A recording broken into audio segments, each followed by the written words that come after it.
The cage beneath the city. Wren Holloway woke to the sound of fluorescent lights humming overhead, that endless electrical drone that had become the soundtrack to her existence, the white noise that filled the spaces between heartbeats, and the screaming that sometimes echoed from other cells. She opened her eyes, gray and dull as stone worn smooth by water, and stared at the concrete ceiling 6 feet above her face, close enough that she could reach up and touch it if she wanted to, which she never did, because touching anything in this place meant acknowledging it was real. 1,847 days. The marks on the wall beside her thin mattress told the story in groups of 5, slash marks carved with a piece of broken concrete she had hidden beneath the foam that passed for bedding. Each cluster representing a week of her life, stolen and buried beneath the city where normal people drove their cars and bought their coffee and celebrated birthdays without knowing that girls like her were being kept in cages just below the surface of their ordinary world. She used to count the hours, too, in those early days, breaking each day down into increments small enough to survive. But somewhere around day 300, she had stopped, because the hours were too many and too identical, and because she had realized with the kind of clarity that comes from absolute despair that counting time was a way of hoping it would end, and hope was a luxury she could no longer afford. The smell hit her next, the way it always did in those first moments of consciousness, that mixture of old blood and concrete dust and the chemical tang of whatever they cleaned the arena floor with, a scent so deeply embedded in her sinuses now that she knew she would never be free of it, even if by some miracle she ever saw daylight again. Above her, maybe 30 feet of earth and foundation and basement levels, she could hear the muffled rumble of traffic, that distant reminder that the world continued spinning while she rotted in this hole. Her cell was 8 feet by 6 feet, concrete on all sides except for the front wall of reinforced steel bars, the kind you might see in old movies about prisons, except this was no official institution. No place that appeared on any government record or city planning map. This was something older and more brutal, a place where wolves who had gone rogue, who had rejected pack law and structure, came to make money off the suffering of others. Wren sat up slowly, her body cataloging the various aches and pains that had become as familiar as her own reflection, which she had not actually seen in 5 years, there being no mirrors and cells designed to break rather than rehabilitate. Her ribs, cracked 3 weeks ago and still not fully healed. Her left shoulder, dislocated so many times that it slips out of joint if she moved wrong. The long scar running down her right thigh from a fight 8 months back when they had given her an opponent with claws and told her to survive or die. She had survived. She always survived. And that was the problem. The thing that filled her with a guilt so heavy she could barely breathe beneath its weight. Because survival meant that 23 other people who had been in these cells were now dead. And he was still breathing, still counting days on her wall, still waking up to fluorescent lights and the smell of blood. Vera had been the last one, 3 weeks and 2 days ago, her only friend in this place, if friendship was even possible in a hell where they fed you once a day and forced you to fight for the entertainment of wolves who had more money than conscience. Vera, who had taught her which guards to avoid and which ones merely followed orders, who had whispered stories through the concrete walls late at night about the life she had lived before, about her daughter, who would be 7 now, who Vera would never see again. They had made Wren watch when they killed her, dragged her out to the arena floor and held her head so she could not look away, their hands like iron on her skull, their breath hot on her neck as Vera was torn apart by 3 juveniles still learning to control their shifted forms, the kind of execution designed to send a message about what happened when you tried to refuse a fight. Wren had stopped being human somewhere around day 300, had felt that essential part of herself that made her a person rather than an animal simply go quiet and still, like a candle flame guttering out in a room with no air. What remained was something else, something made of survival instinct and scar tissue, and a rage so deep she kept it buried beneath layers of numbness, because to actually feel it would mean going insane. The door at the end of the corridor clanged open, the sound of metal on metal that meant feeding time, and Ren moved to the front of her cell automatically, muscle memory overriding thought, because you ate when they fed you, or you did not eat at all. The guard who appeared was one of the newer ones, young for a wolf, maybe 30 in appearance, though with their kind that meant nothing.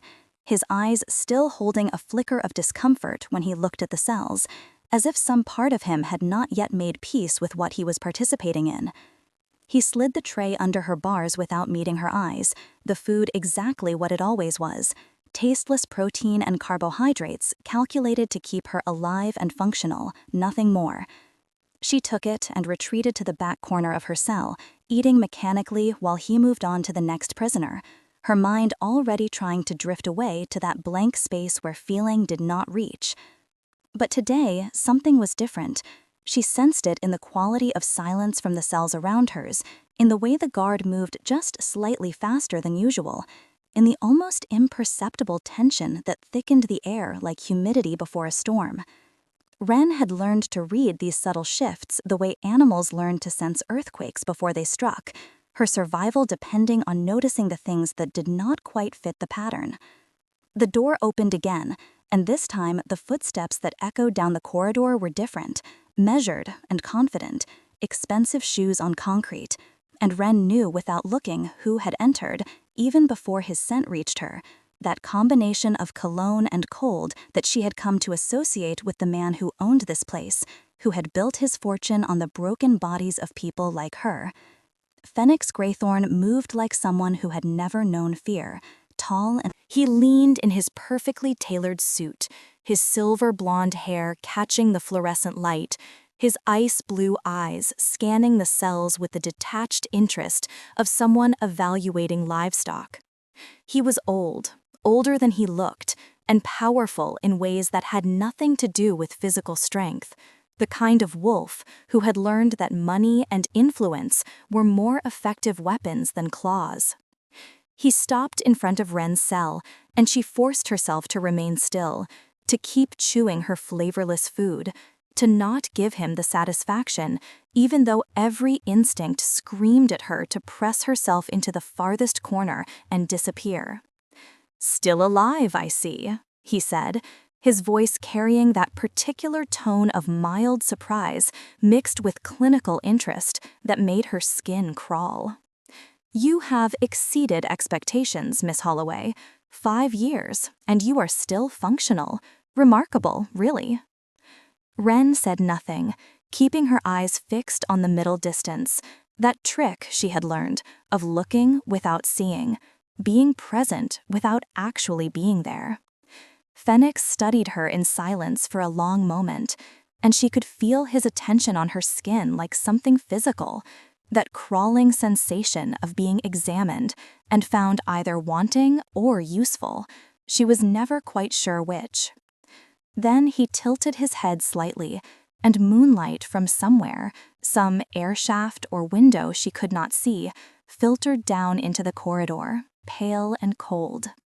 The marks on her arms began to glow, faint silver lines tracing patterns beneath her skin that she had been born with, that appeared under moonlight and had never made sense to her, that her captors had noticed immediately and studied with an intensity that frightened her more than the fights ever had.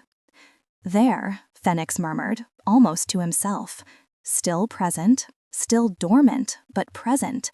The bloodline persists, even if the power does not fully manifest. Interesting." He turned to the guard hovering behind him. "Prepare her for special exhibition, 3 days from now.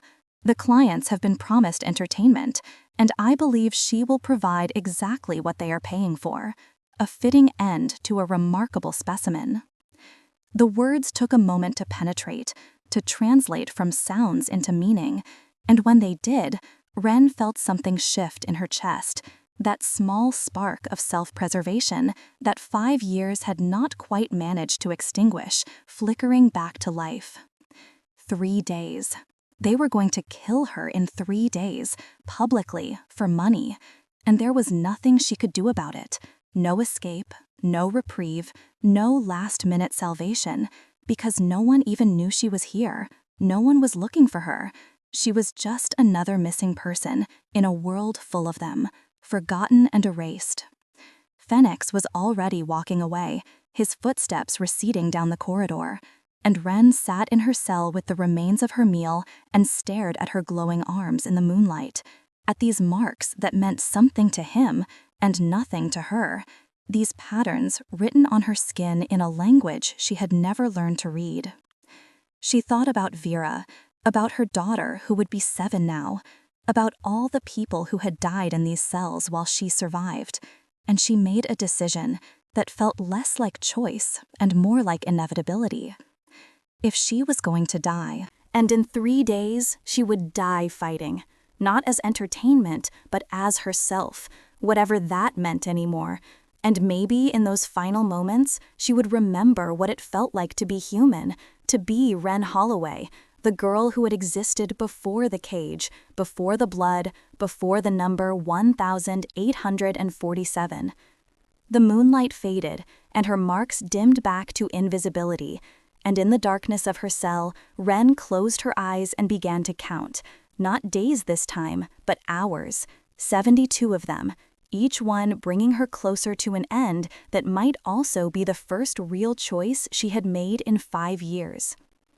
When amber eyes found gray, the abandoned warehouse sat on the eastern edge of the industrial district, one of those massive structures left over from a time when the city still made things instead of just consuming them, its windows long since shattered and its walls tagged with layers of graffiti that told the story of its slow decay.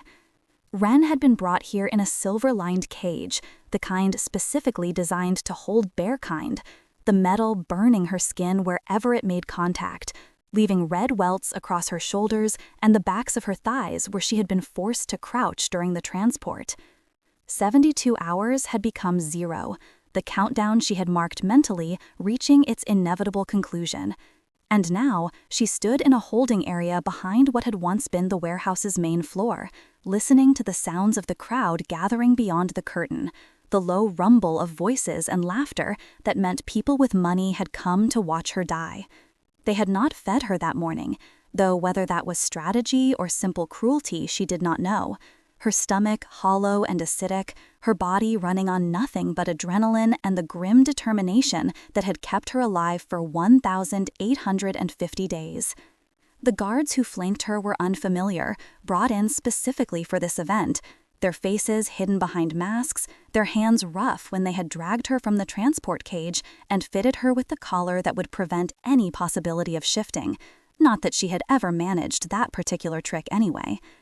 Through gaps in the warehouse's damaged roof, she could see the moon, full and bright, and under its light, her arms had begun to glow again, those silver marks tracing patterns that seemed to pulse in rhythm with her heartbeat, brighter than she had ever seen them, as if her body knew that this was the end and had decided to burn through whatever energy remained in one final display. She could hear Phoenix somewhere in the crowd, his voice carrying over the general noise as he welcomed his guests, as he promised them a spectacle worth the obscene amounts of money they had paid to attend. And Wren felt something cold settle in her chest. Not fear exactly, but a kind of resignation that felt almost like peace, the acceptance that comes when fighting is no longer possible. Then the doors at the far end of the warehouse exploded inward, with enough force to tear them completely off their hinges, and the sound that followed was not human, was barely even animal, was something deeper and more primal, the kind of noise that bypassed conscious thought and spoke directly to the most ancient parts of the brain. Wren that understood predator and prey, danger and death. Wren's head snapped toward the sound, her gray eyes widening as figures poured through the destroyed entrance. Not the regular guards or even police, but something else entirely. And leading them was a man who made every other person in the warehouse look small by comparison. Not just in physical size, though he was easily 6.5 feet tall, but in presence, in the way the very air seemed to shift and thicken around him, as if reality itself was struggling to contain him. His eyes found hers across the warehouse floor, across the crowd that was already beginning to scatter in panic, across the distance and the chaos and the silver cage that still held her. And the moment their gazes locked, something happened that Ren had no frame of reference for, no vocabulary to describe, because it was not just seeing him, it was feeling him.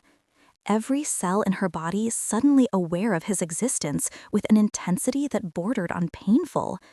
Lightning up her spine, electricity arcing through neural pathways that had never been active before. Her breath stopping in her lungs, as if her body had forgotten how to perform that basic function. The world narrowing to a single point of focus that was this man, this stranger, this impossible presence that her soul seemed to recognize, even though her mind had never seen him before. Her marks exploded with light, bright enough that several people near her cage stumbled backward with shouts of alarm. The silver patterns spreading beyond her arms to trace lines across her collarbones and up the sides of her neck, glowing so intensely that they cast shadows in the warehouse. And she felt something inside her chest crack open, some door she had not known was closed suddenly wrenching wide.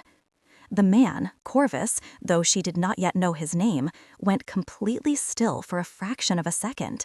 His amber eyes locked on hers, going wide with an expression that might have been shock or recognition, or both. And then he moved. And Ren understood in that moment that everything she had witnessed in 5 years of forced combat was nothing compared to what an alpha in his prime could do when something threatened what was his.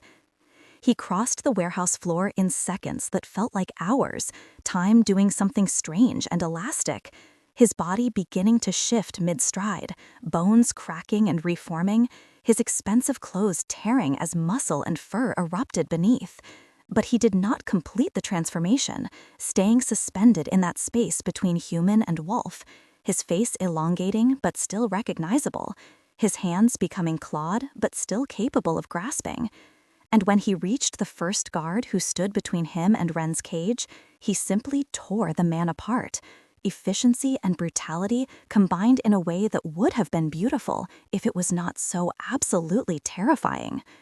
The warehouse descended into chaos, people screaming and running, more guards trying to form some kind of defensive line and being destroyed with the same casual violence. And through it all, Corvus kept moving toward her, his amber eyes never leaving her face, his lips pulled back over teeth that were too sharp to be human. A sound building in his chest that Ren could feel in her own bones, a rumble that seemed vibrate through the concrete floor. Someone, one of the masked guards, made the mistake of grabbing Ren's arm, trying to use her as leverage or hostage or shield, and the roar that came from Corvus in response actually shattered the remaining windows, glass exploding outward in a glittering spray. The sound so loud and so full of rage that Ren felt it in her teeth, in her skull, in the hollow spaces behind her ribs.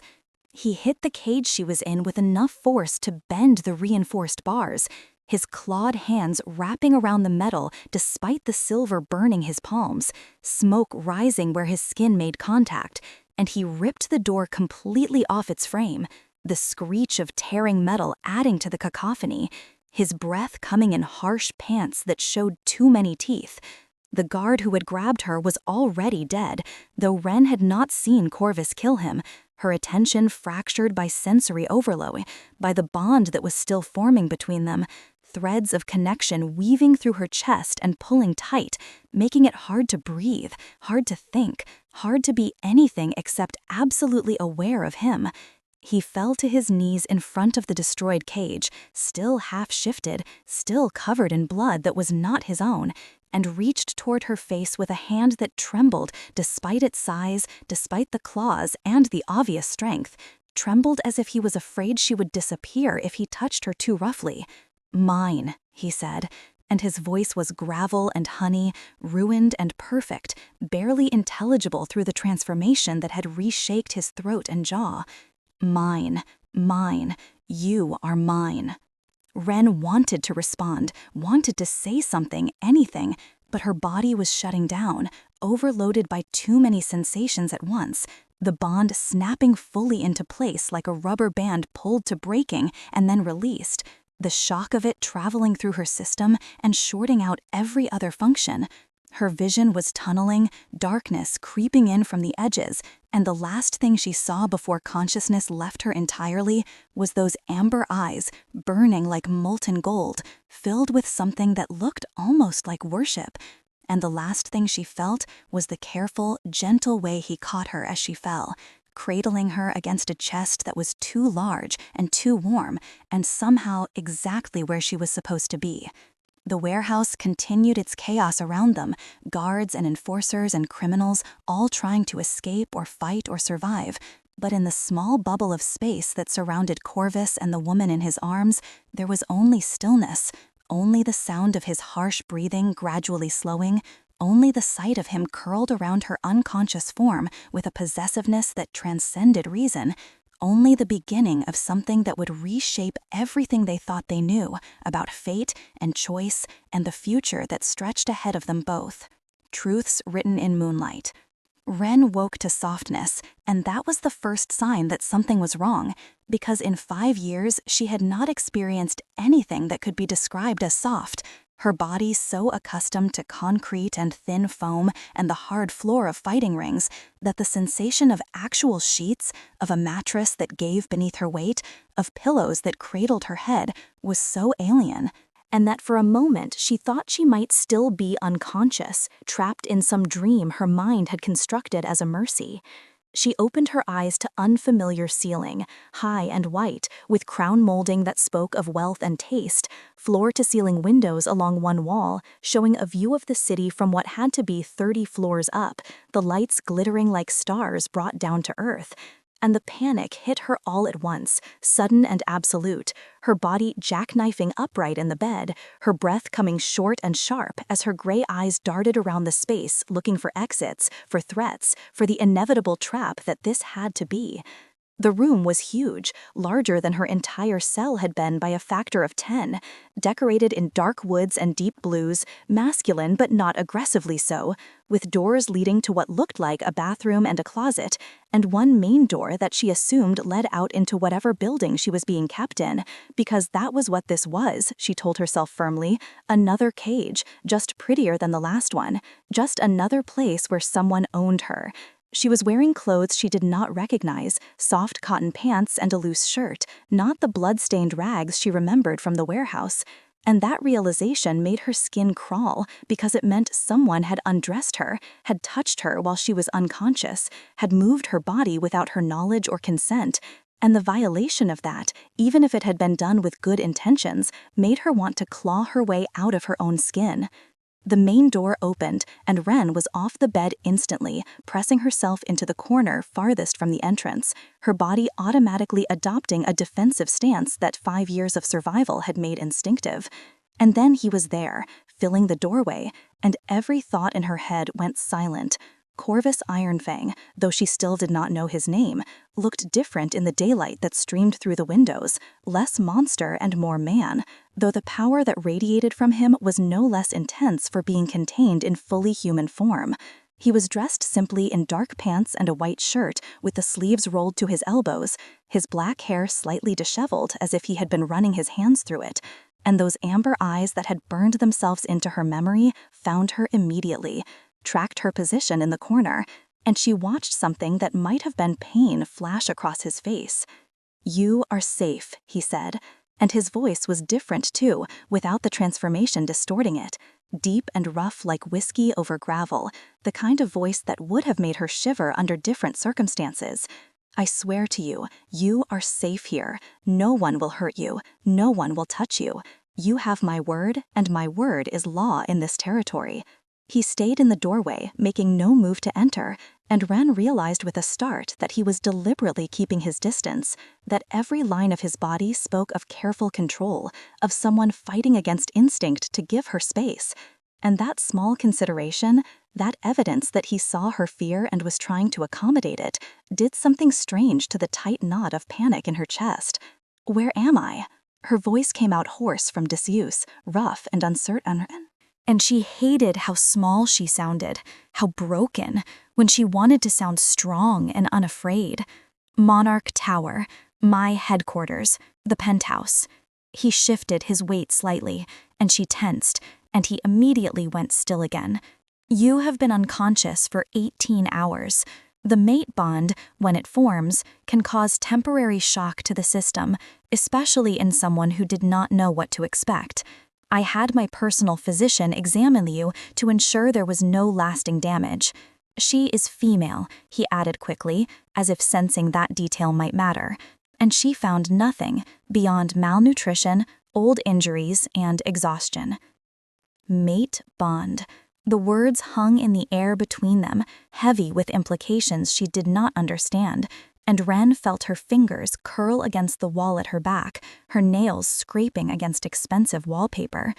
I do not know what that means, she said, and hated the tremor that ran through the words, the evidence of how far she had fallen from the girl she had been before, the one who had laughed easily and trusted freely and never imagined that monsters were real.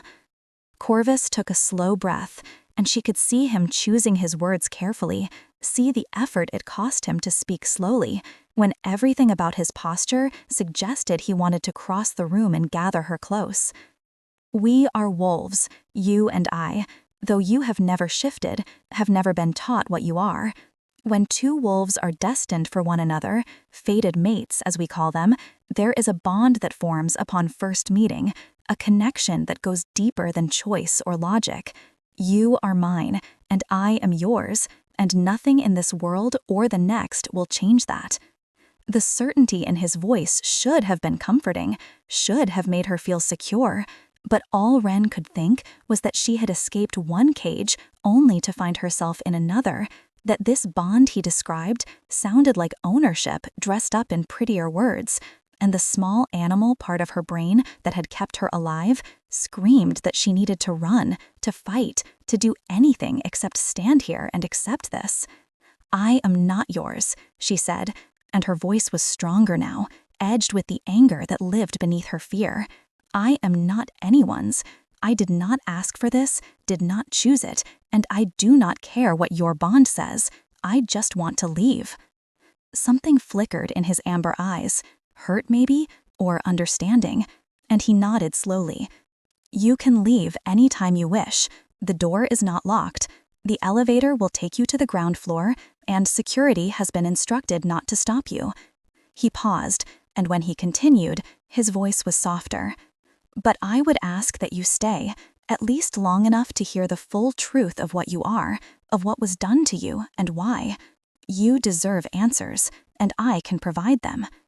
Before Wren could respond, there was movement behind Corvus, and an elderly man appeared in the hallway beyond, leaning heavily on a carved wooden cane, his face lined with age, but his eyes sharp and assessing. My king, forgive the interruption, but I believe I have found something in the archives that the young lady needs to see. Corvus glanced back at the old man, then returned his attention to Wren, a silent question in his gaze. And despite every instinct telling her to refuse, to demand he let her leave immediately, she found herself curious, found that some part of her wanted to know why Phoenix had kept her alive for 5 years, why her marks glowed under moonlight, why this stranger claimed she was his destiny. 5 minutes, she said, her back still pressed to the wall, her body still coiled tight with the need to flee. Then I leave, and you do not follow me. The pain that crossed his face at those words was unmistakable, a flinch he could not quite suppress, but he nodded agreement and stepped aside to let the elderly man, Tobias, enter the room, though Corvus himself remained in the doorway, as if understanding that coming closer would break whatever fragile trust she was extending. Tobias moved slowly to a small table near the windows and spread out several documents, old papers that looked brittle with age, and photographs that showed wolves in both human and shifted forms, families and pack gatherings, formal portraits, and candid shots.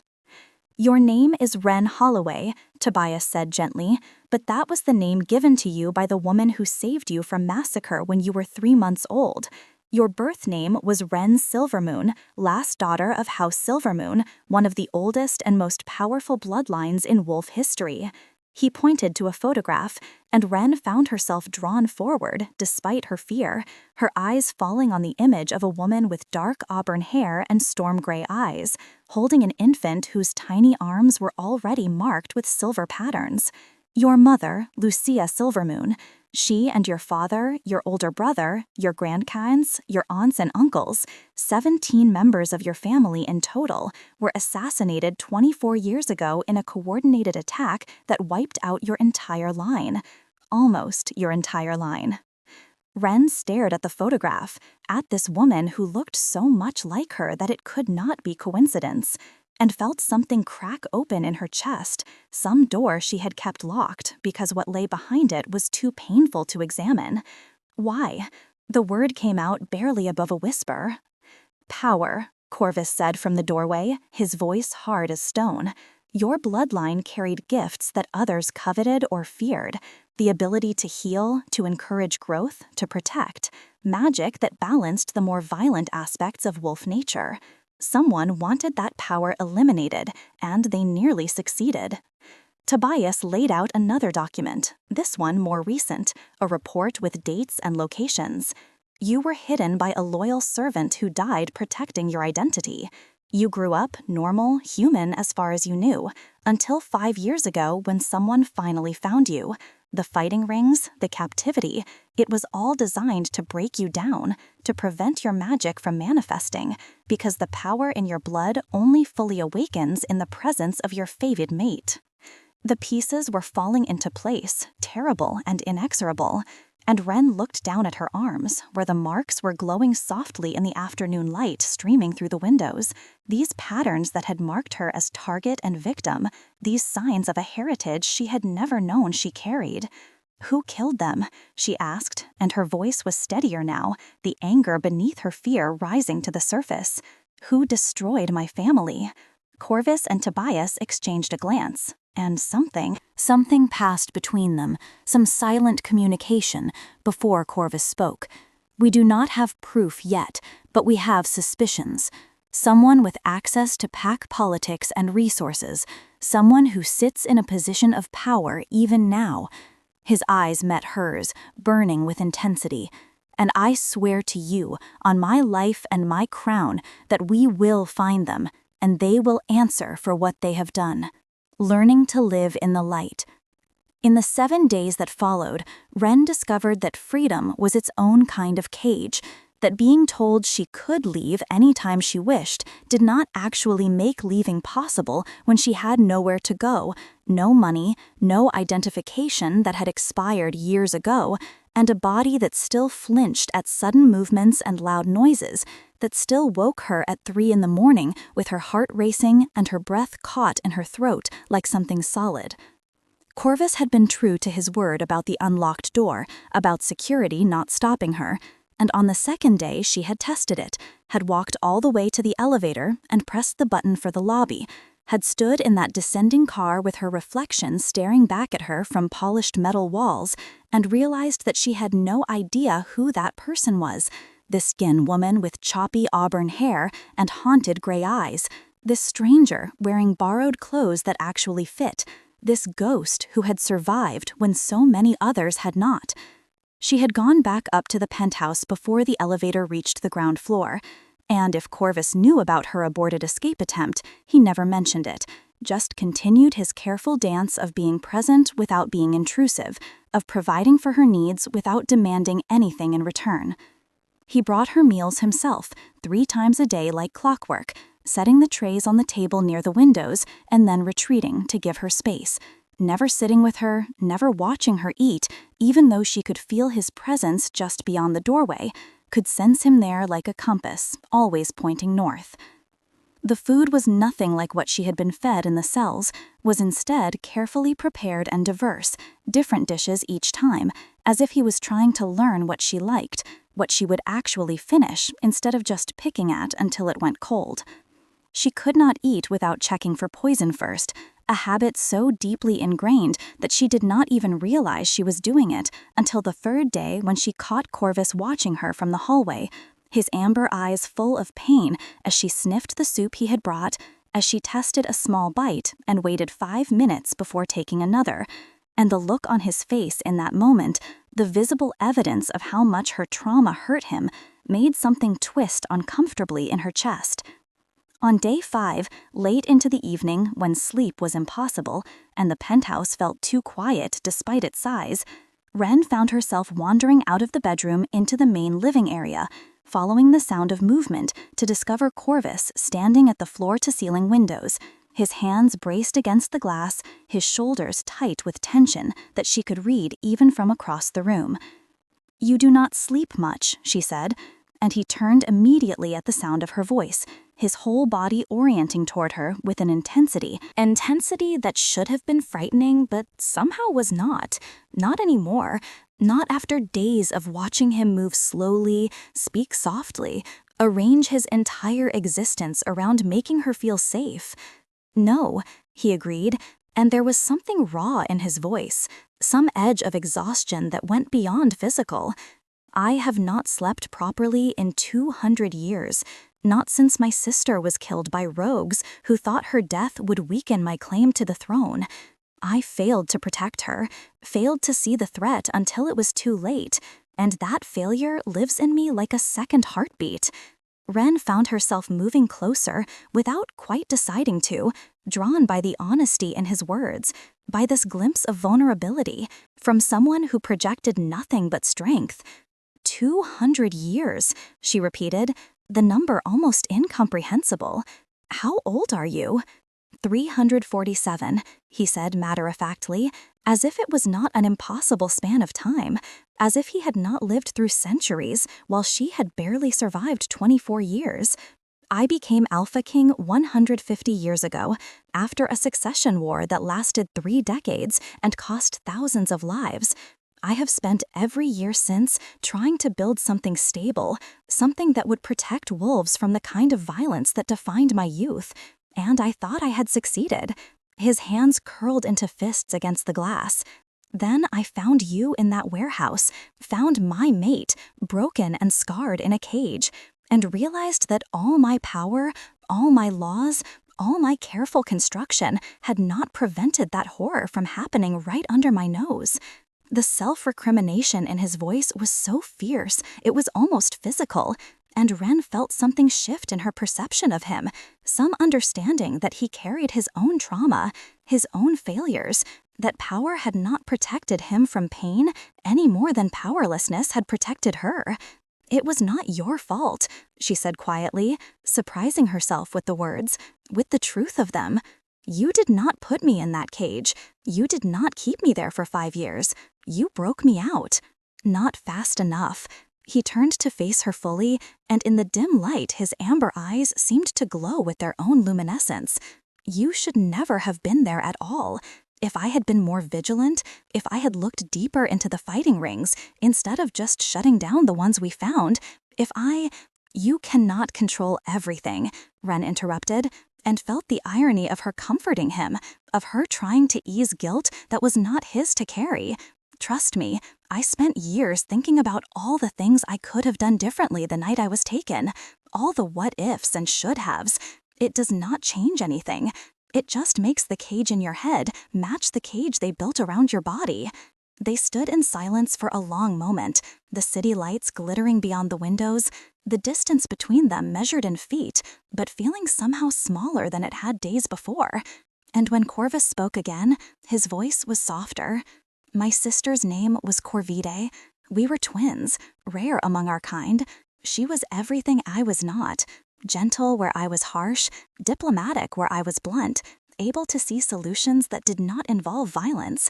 When she died, I lost the better half of myself." He paused, his throat working as he swallowed hard. "I never thought I would have a mate. 3 centuries without finding that bond.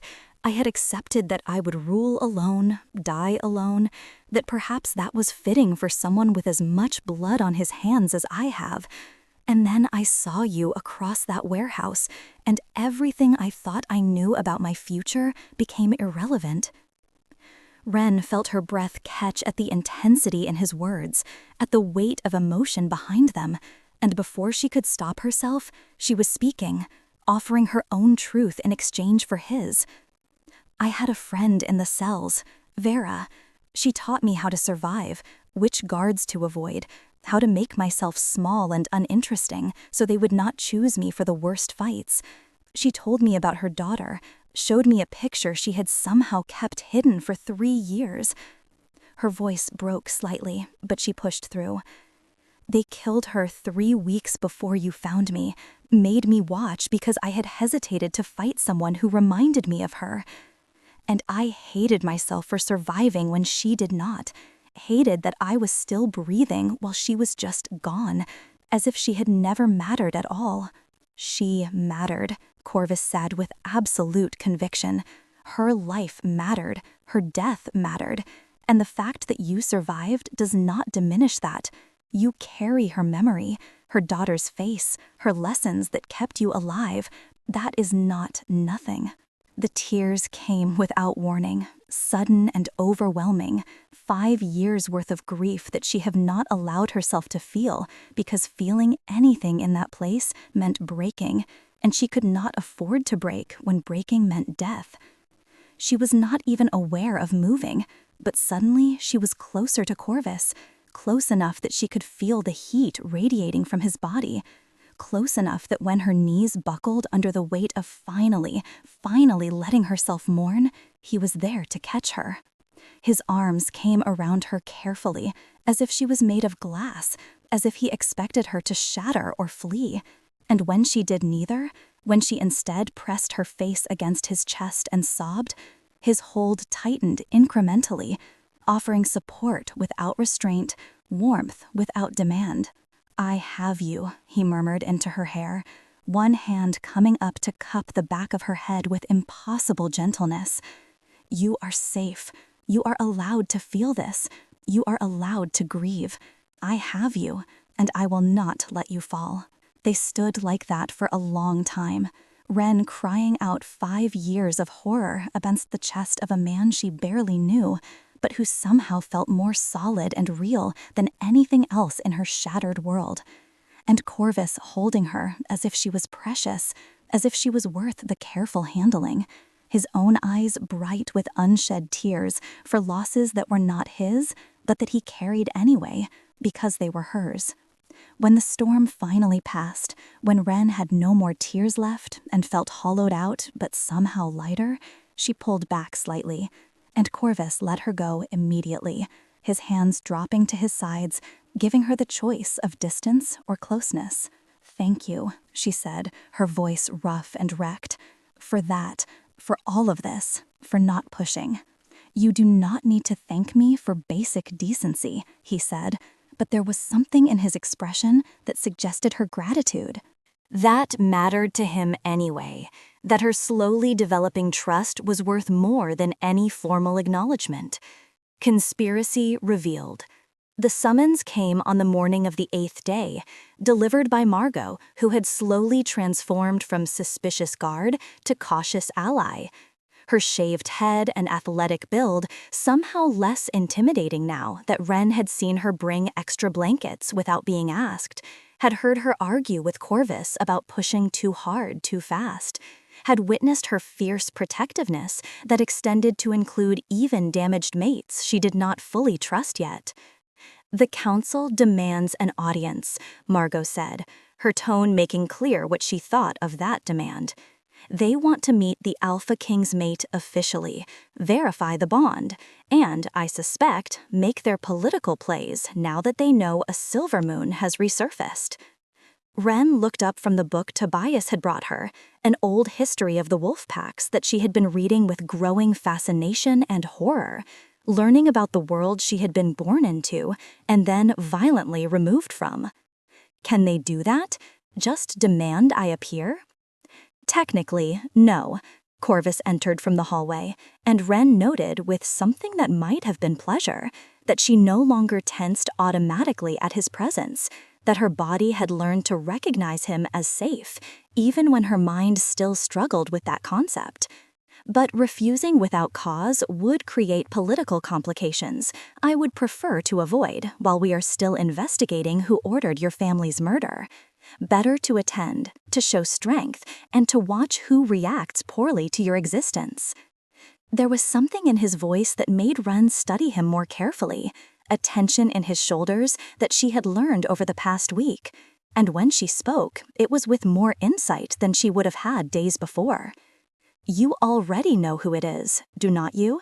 You have suspicions, at least." Corvus exchanged a glance with Margot, and the beta woman nodded slightly, some silent permission passing between them before he turned his full attention back to Ren. Tobias found financial records, money moving through shell companies that connect back to the fighting rings, to several other illegal operations, and eventually to a council member, Phoenix Graythorn. The name hit Ren like a physical blow, and suddenly she was back in the warehouse, back in the cells. Phoenix standing in front of her cage with his ice-blue eyes and his cold assessment, his fingers tracing the bars as he talked about her marks, about bloodlines and power, about things she had not understood then, but that made terrible sense now. Her hands started shaking, the book sliding from her lap, and she was dimly aware of Corvus moving closer but not touching, giving her space to process, to feel, to decide how to respond to this information, that her tormentor had not been random cruelty, but calculated persecution, that he had known what she was, had kept her broken and helpless deliberately. "He visited the cells," she said, and her voice sounded distant to her own ears, detached in a way that meant she was sliding toward that blank space her mind went when things became too much. "Once a month, sometimes more, he would stand outside my cage and ask me questions. About my family, about my childhood, about anything I could remember from before. I could never answer because I did not remember. The trauma of being taken erased so much, and he would get this look on his face like I was a puzzle he could not solve." She drew in a shuddering breath, and the memories were coming faster now, details she had buried because examining them too closely meant confronting how long her suffering had lasted, how deliberate it had been. "He used magic on me. I did not understand what it was at the time, just that sometimes he would touch the bars of my cage and everything would go fuzzy, and when I woke up, hours would be missing, gaps in my memory that never filled back in. He was suppressing something, was not he? Making sure I did not remember who I was, making sure my power stayed dormant." "Yes," Tobias said gently from the doorway, where he had appeared with more documents, his elderly face creased with sympathy. "Memory magic, specifically designed to cloud identity and prevent magical manifestation. Very old, very illegal, and very effective. He was keeping you in a state of suspended potential, unable to access your heritage, unable to be a threat." "But he kept me alive," Ren said, working through the logic even as her hands continued to tremble. "If he wanted the Silvermoon line eliminated, why not just kill me when his people captured me 5 years ago?" "Because he did not know for certain what you were," Corvus answered, his voice hard with barely suppressed rage. "The marks on your skin are distinctive, but not unique. Several bloodlines carried similar patterns. He suspected, spent 5 years trying to confirm through interrogation and observation, and kept you alive because killing you prematurely might have been a waste if you were not actually Silvermoon, or worse, might have alerted other surviving family members he had not found yet that he was still hunting." The full picture was forming now, terrible in its completeness, and Ren felt something cold settle in her chest, not the numbing dissociation she had relied on for 5 years, but something sharper, more focused, closer to the rage she had kept buried, because rage was dangerous when you were powerless, but might be useful now that she was not. "The council meeting," she said, looking directly at Corvus with new determination in her storm-gray eyes. "When is it?" "Tomorrow night, full moon." He studied her carefully. "You do not have to attend. I can make excuses, delay the introduction until you have had more time to recover." No. Ren stood, and despite her small frame, despite the visible evidence of trauma that still marked her body and her movements, there was steel in her voice that had not been there before. He took everything from me.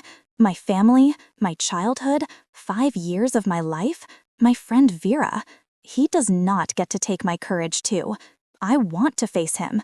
I want him to see that I survived, that his careful planning failed, that the Silver Moon line is not as dead as he thought. Margot made a sound that might have been approval, and Corvus looked at Ren with something fierce and proud burning in his amber eyes. "He will not touch you again," he said, and it was not a promise, but an absolute statement of fact. "I will be with you every moment, and if he so much as looks at you, you wrong. Alpha King or not, mate bond or not, I will tear him apart where he stands." "We need proof first," Tobias interjected practically, though his eyes were sympathetic to the sentiment. "The Council will not accept summary execution without evidence, no matter how justified. But if we can make him reveal himself, make him react to Ren's presence in a way that exposes his guilt, then we can move against him legally." "He called for a bloodline verification," Ren said suddenly, the memory of Phoenix's tactics in the cells surfacing. "That was his favorite approach when he wanted to push me, to test my reactions. He would suggest that maybe I was lying about not remembering, that verification magic could prove the truth. It made him feel in control to threaten that." Corvus went very still, and when he spoke, his voice was measured in a way that suggested he was working to control his temper. "Bloodline verification is an ancient rite, rarely invoked, that requires the subject to undergo magical examination in a sacred space, the moon pool in the forest preserve. If Phoenix calls for that at the council meeting, I cannot refuse without looking like I am hiding something, like the mate bond is false or you are an imposter I am using for political gain." "Then that is what he will do," Ren said with certainty, born of 5 years of learning to read her captors. "He will demand verification, will use tradition and law to separate me from you, and will try to finish what he started before I can access my full power. He thinks I am still broken, still helpless. We can use that." "Absolutely not," Corvus said immediately, his control slipping enough that his eyes flashed gold. "I will not use you as bait, will not put you in a position where he has any opportunity to harm you. We will find another way." Ren moved closer to him, close enough that she had to tilt her head back to meet his eyes, close enough that she could feel the heat radiating off his skin as his wolf surged close to the surface. "This is not your choice to make," she said firmly, but without anger. "I am not asking your permission. I am telling you what I am going to do, and you can either help me or get out of my way. But you do not get to lock me away from my own safety after spending a week teaching me that I have autonomy, that I am not property, that I am allowed to make my own decisions." They stared at each other for a long moment, wills clashing, and Ren watched the war play out on Corvus's face, the instinct to protect fighting against the respect for her agency, the terror of losing his mate battling against the knowledge that she was right, that she deserved the dignity of facing her tormentor on her own terms. "I will be close," he finally said, the words sounding like they were being torn from somewhere deep in his chest.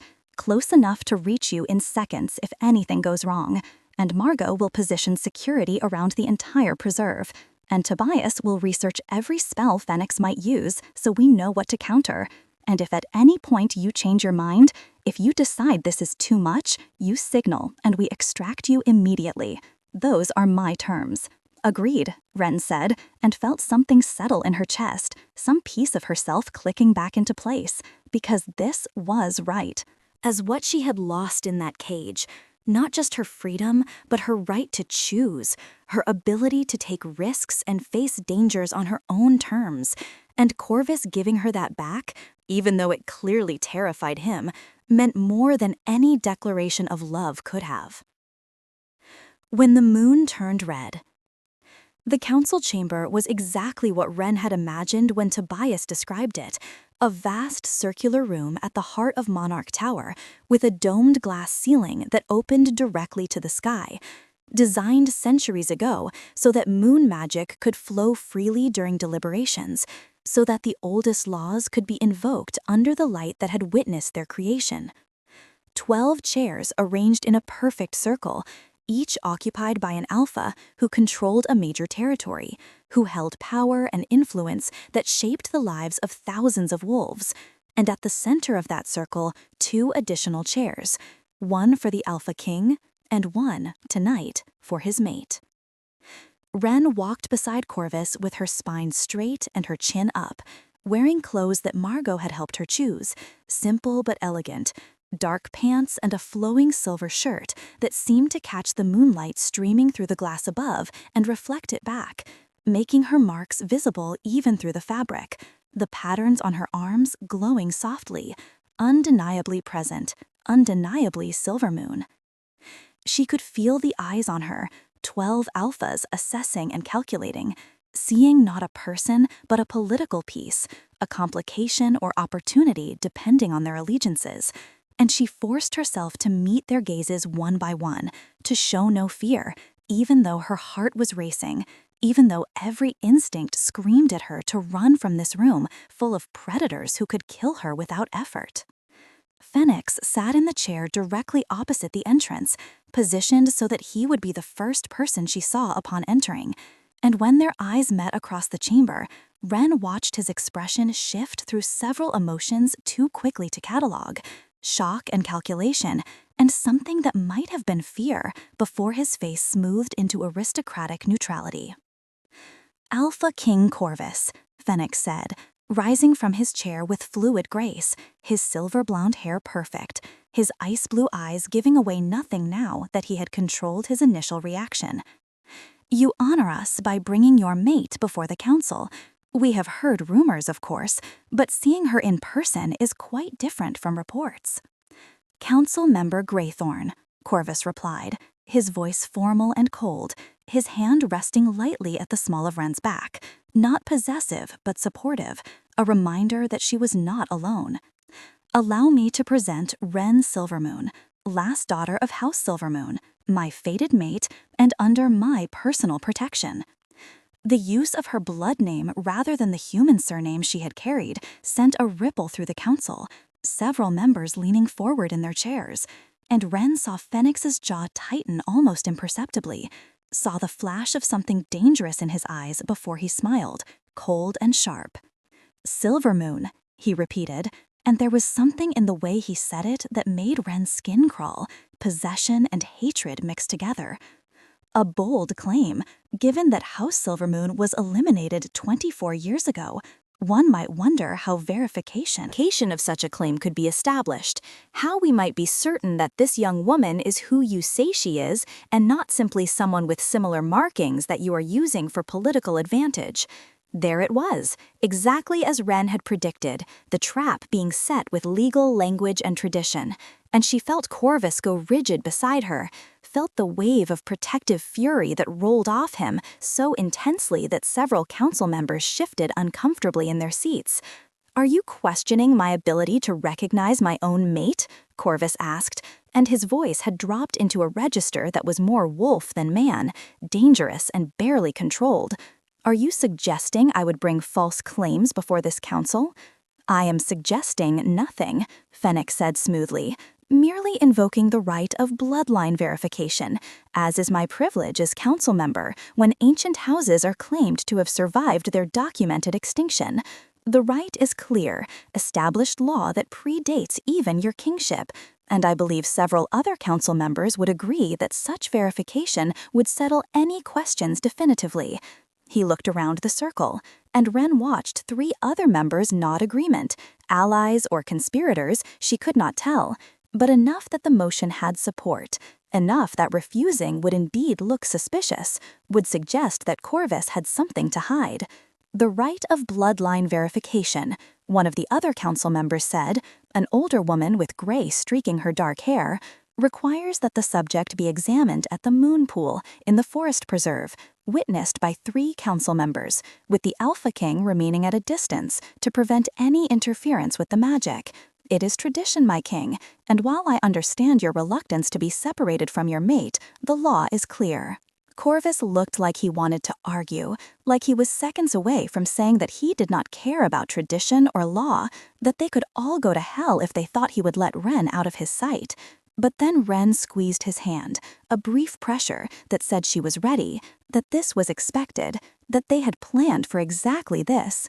I agree to the verification, Ren said, and her voice carried clearly through the chamber, despite its quietness, despite the way her hands wanted to shake and her breath wanted to catch. I have nothing to hide, and if the council requires proof of my bloodline, then I will provide it. She felt Corvus flinch beside her, felt his hand tighten on hers almost painfully, before he forced himself to release her. And when she looked up at him, she saw anguish in his amber eyes, saw the war between duty and instinct, between trusting her strength and wanting to protect her from every possible harm. 3 witnesses only, he said, and it was not a request but a command backed by the full weight of his authority. Council Member Braythorn, as he called for the right, Council Member Thorne, he nodded to an older man who Margot had identified as neutral, and Council Member Reeves, the woman who had spoken about tradition. No guards, no additional personnel. The rite will be completed, and my mate will return here within 2 hours, or I will come for her, law or no law. The threat was unmistakable, and Phoenix smiled that cold sigh. Of course, my king. We would not dream of keeping your mate longer than necessary. Shall we proceed immediately? The moon is full, and the magic will be strongest now. Everything was happening too fast, the way traps always closed quickly once sprung, and Ren found herself being escorted from the council chamber by 3 alphas who could kill her without effort, being loaded into a vehicle with silver-lined doors that she noticed but did not comment on, being driven through the city toward the forest preserve on its outskirts, while Corvus remained behind, bound by laws older than his kingship, trusting that she knew what she was doing, even though she could feel his terror through the mate bond that connected them, a constant pull in her chest that said he was aware of every moment of her absence.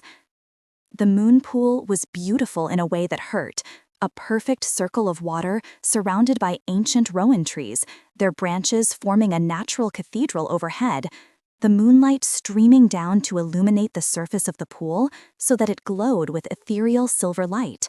And in any other circumstance, Ren might have found it peaceful, might have appreciated the sacred nature of this place, but all she could focus on was Phoenix standing beside the pool with that cold smile still on his face, watching her with eyes that held 24 years of murder and 5 years of torture. The rite requires you to enter the pool, he said, gesturing to stone steps leading down into the water.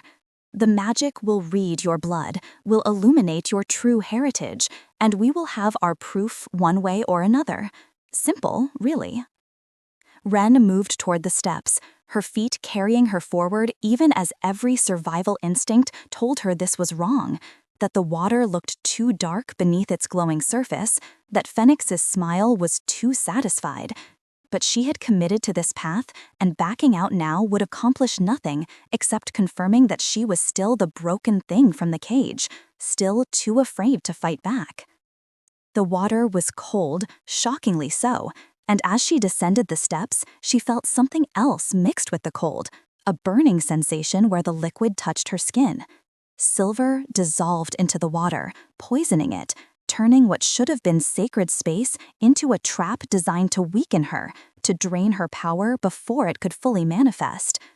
She looked up at Phoenix, saw his smile widen into something truly terrible, and understood with perfect clarity that he had never intended for her to leave this pool alive, that the other 2 council members were watching with horror as they realized they had been made complicit in murder, that she was alone in poisoned water with a man who had spent 24 years ensuring her family line ended and was not about to let her survival ruin his careful work. You should have stayed dead, Phoenix said, dropping all pretense now, his voice carrying clearly across the pool. Should have died with your mother and your brother and all the rest of them. The silver moon line was too powerful, too influential, too much of a threat to those of us who understood that strength, not healing, is what our kind needs to survive. I spent decades eliminating your family, and I will not let one broken little girl undo that work." The silver in the water was burning worse now, draining her strength, making it hard to stand. And Ren felt herself slipping under the surface, felt her lungs fill with poisoned liquid, felt the marks on her skin flickering, as if trying to fight the magic suppressing them.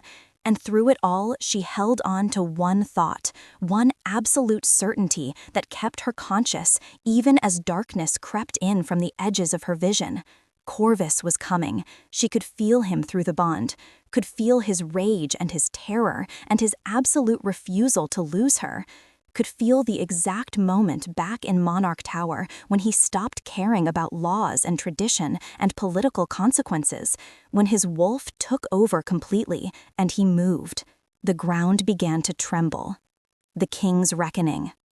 The sound that shattered the night was not quite animal and not quite human, somewhere in between, and infinitely more terrifying for its absolute fury.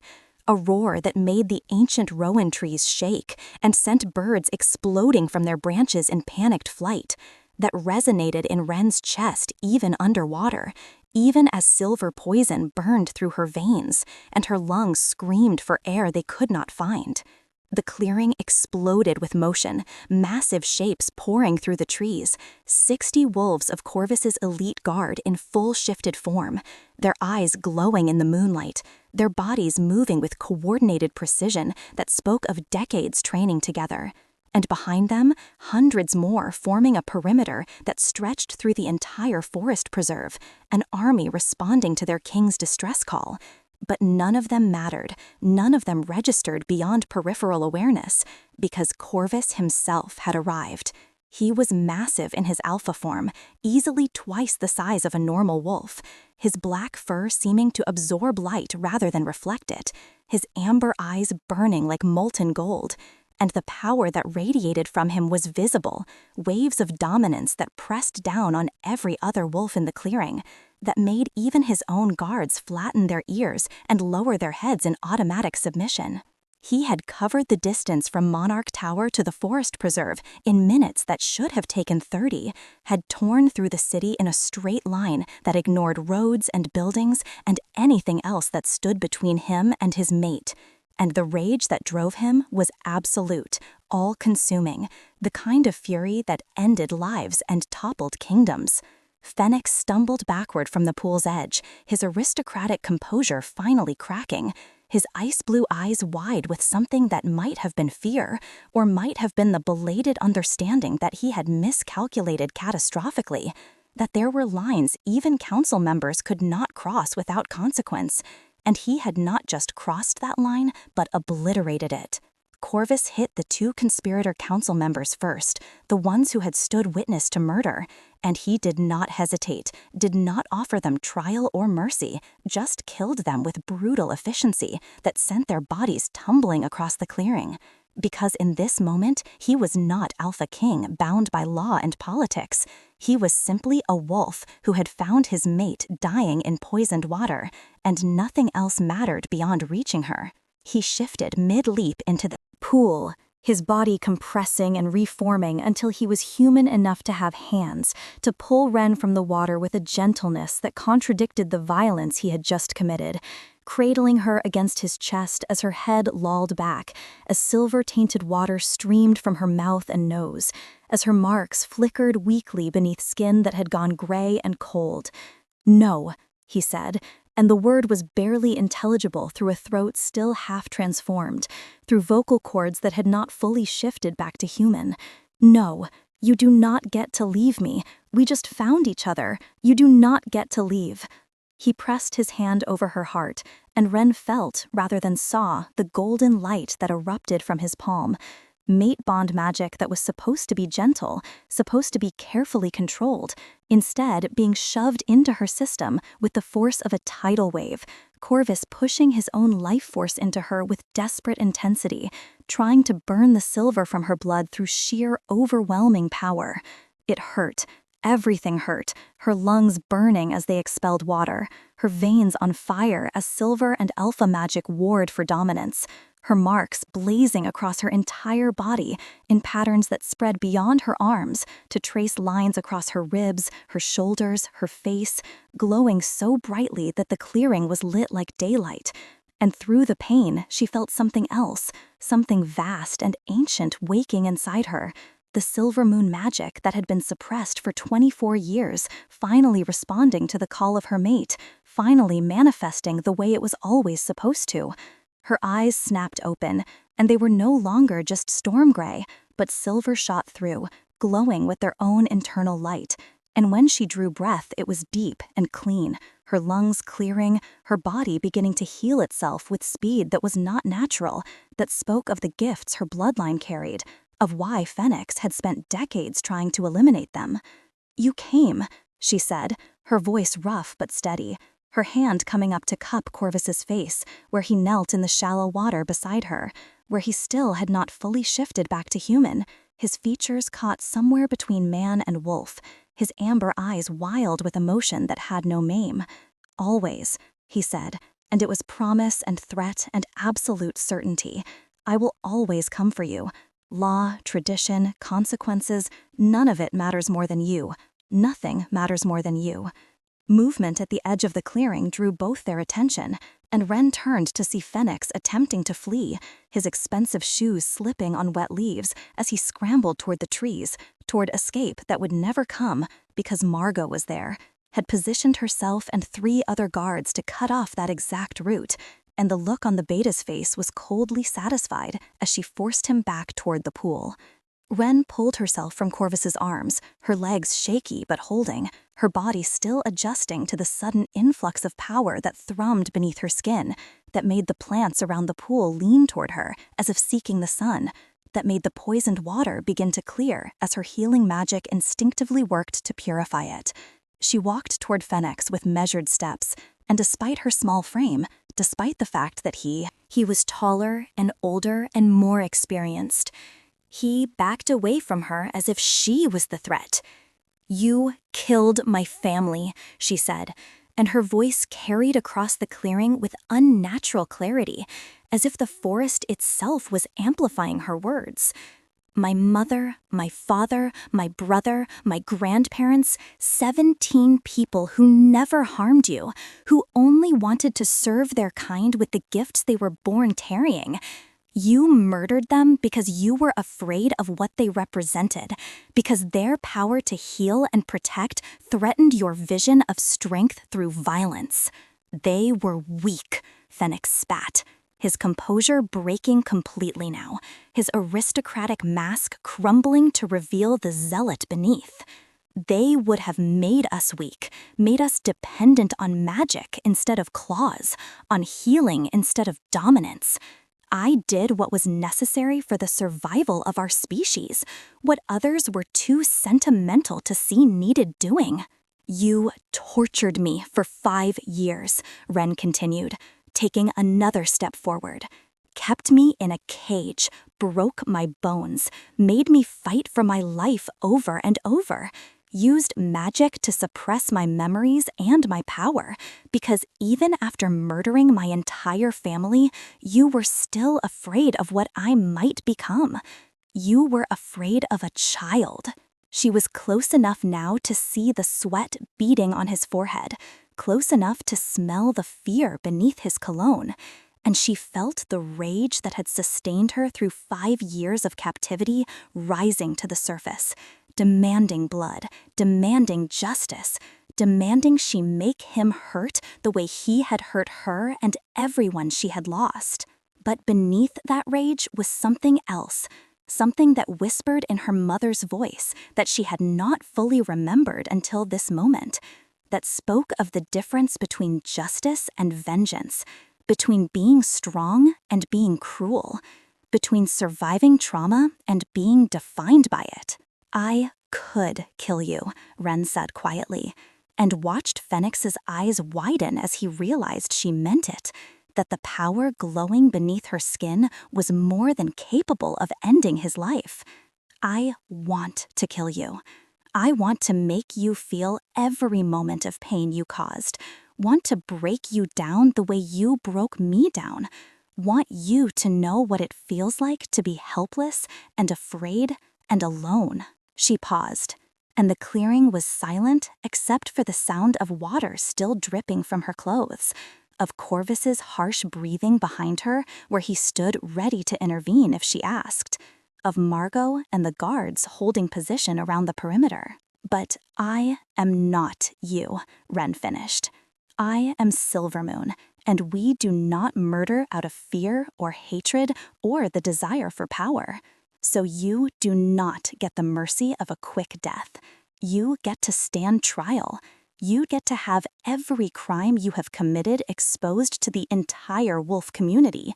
You get to be stripped of your council seat and your pack bonds and everything you spent centuries building.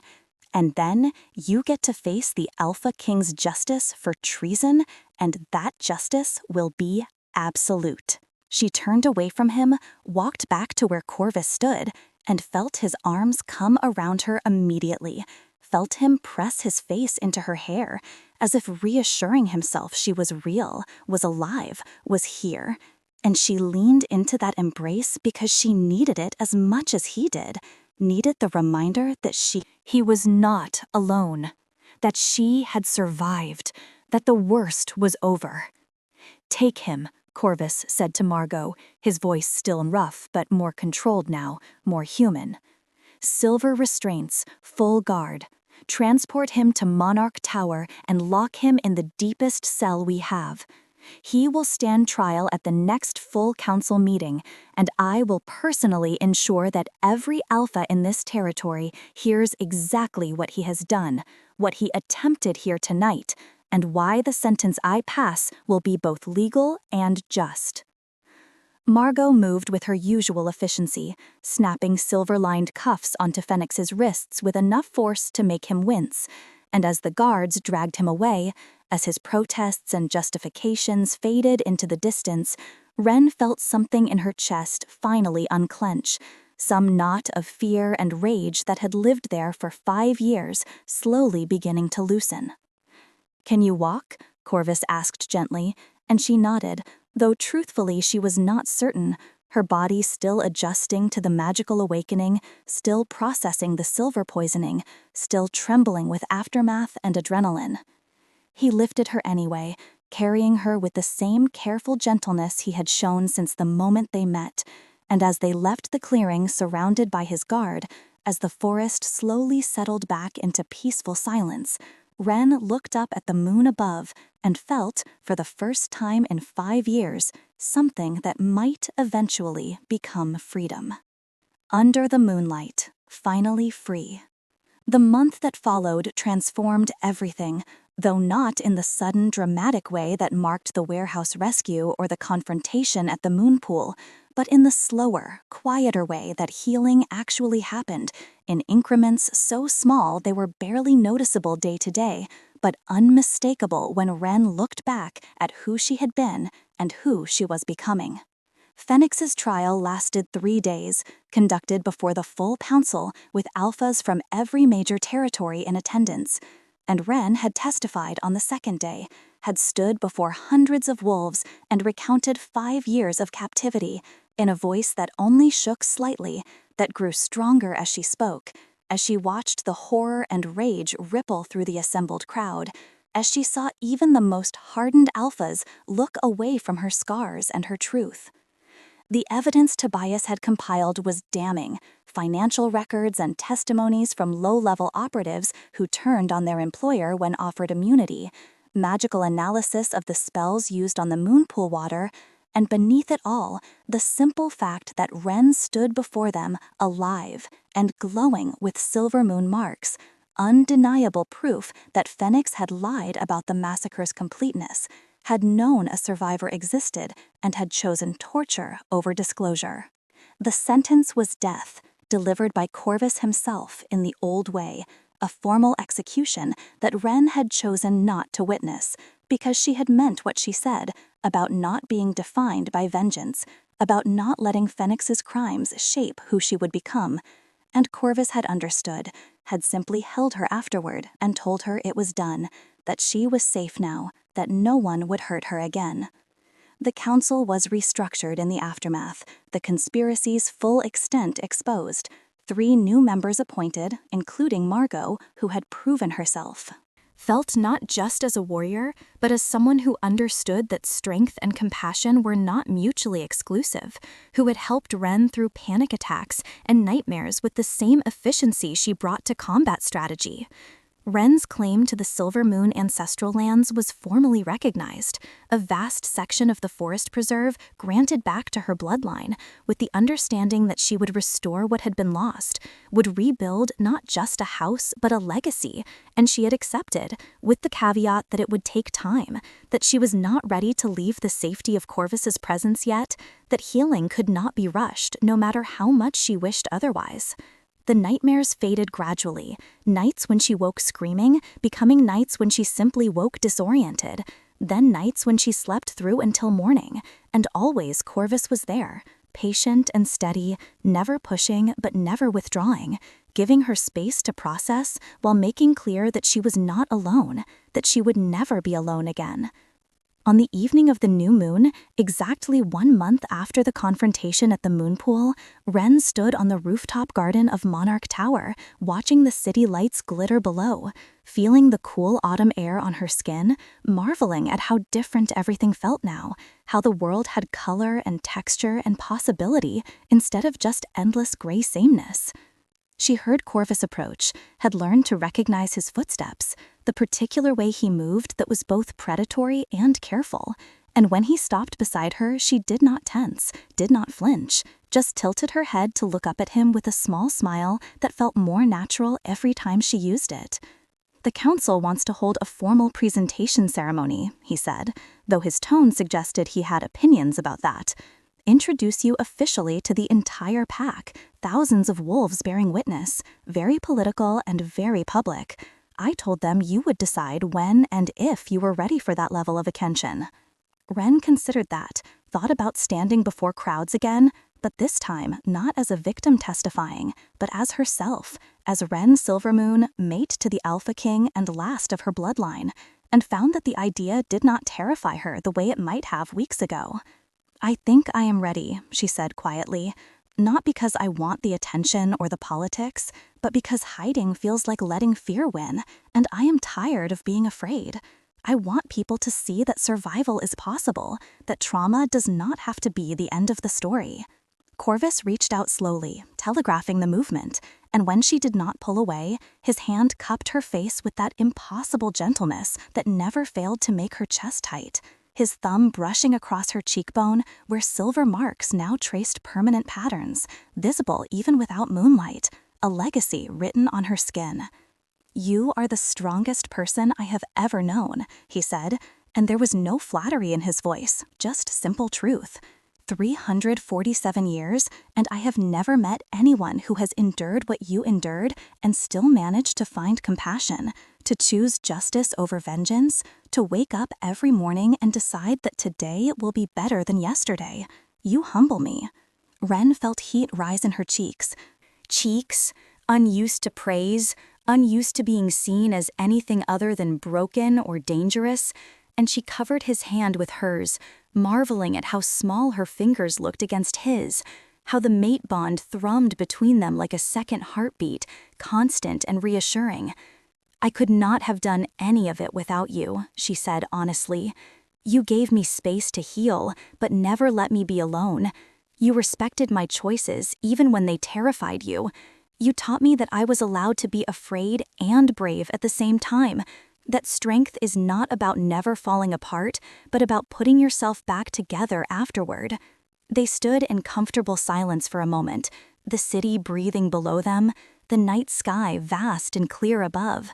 And then Corvus spoke again, his voice lower, more uncertain than she had ever heard it.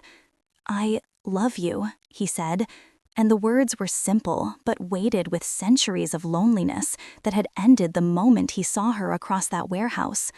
"I know it is too soon. I know you are still healing. I know you may never feel the same way, and that is your right. But I need you to know that you are not just my mate, not just my destiny. You are the person I choose every day, regardless of bonds or fate or magic. You are Ren, and I love you." The declaration hung between them, vulnerable and honest, and Ren felt something shift in her chest, some final wall crumbling. Because she had been so focused on surviving, on healing, on processing trauma, that she had not allowed herself to examine the feelings that had been growing steadily. The way her day felt incomplete without his presence. The way his smile made something warm bloom behind her ribs. The way she had started to think of the penthouse not as a cage, but as home, because he was there. "I love you too," she said, and watched his eyes widen, watched hope and joy and disbelief flash across his face in quick succession. "I did not think I was capable of it anymore, thought 5 years in that place had burned away everything soft and gentle. But you proved me wrong. You showed me that I could be vulnerable without being weak, that letting someone care for me was not the same as being controlled, that love could be safe." She pushed up on her toes, and he bent down to meet her halfway, and their first real kiss was gentle and careful and perfect, tasting of hope and new beginnings, of two people who had survived their own kinds of hell, finding something beautiful in the aftermath. When they pulled apart, both breathing slightly harder, Corvus rested his forehead against hers and smiled, the expression transforming his usually serious face into something younger, lighter, and Ran felt her own lips curve in response. "Will you run with me?" he asked. "Your wolf has been dormant your entire life, but the magic awakening at the moon pool should have changed that. I can teach you to shift, to feel what it is like to run on 4 legs, to be fully yourself in both forms. If you want to. Only if you want to." Ren thought about that, about the terror and wonder of transformation, about seeing the world through different eyes, about the freedom of movement without human limitations, and found that she did want it, wanted to experience every aspect of her heritage that had been denied her, wanted to share it. Share that with Corvus, who had already shared so much. "Teach me," she said. The shift was not easy. The first time never was, according to Corvus, her bones resisting the change, her body uncertain how to rearrange itself. But he talked her through it with patience and encouragement, and when she finally felt the snap of completion, felt her perspective shift down and her senses sharpen and her body reshape into something powerful and graceful and wholly wolf, the joy was indescribable. Her coat was silver white, marked with the same patterns that traced her human skin, glowing faintly even without moonlight. And when she caught sight of her reflection in the rooftop pool, she barely recognized herself, this beautiful creature that moved with unconscious grace, that felt strong and capable and free. Corvus shifted beside her, his massive black wolf form making her look small by comparison, but not delicate, not fragile, just complementary. Shadow and light, strength and healing, 2 halves of a whole that made sense together in a way nothing else ever had. They ran together through the forest preserve that would someday be hers again, ran until her muscles burned and her lungs ached, and her mind was blissfully empty of everything except the sensation of movement, the smell of pine and earth, the sound of Corvus's breathing matching rhythm with hers. And when they finally stopped in a clearing bathed in starlight, when they shifted back to human and lay in the grass catching their breath, Ren felt something she had not felt in 5 years. She felt whole. "We should go back," Corvus said eventually, though he made no move to actually get up. "The presentation ceremony is in 3 days, and Margot will kill me if I keep you out too late when you need rest." 3 more minutes, Ren said, curling into his side, his arm coming around her automatically. "I just want to stay here a little longer, just like this." He pressed a kiss to her hair, and she felt him smile against her temple. "We have all the time in the world now. 3 minutes, 3 hours, 3 decades. Whatever you need, however long it takes, I am not going anywhere."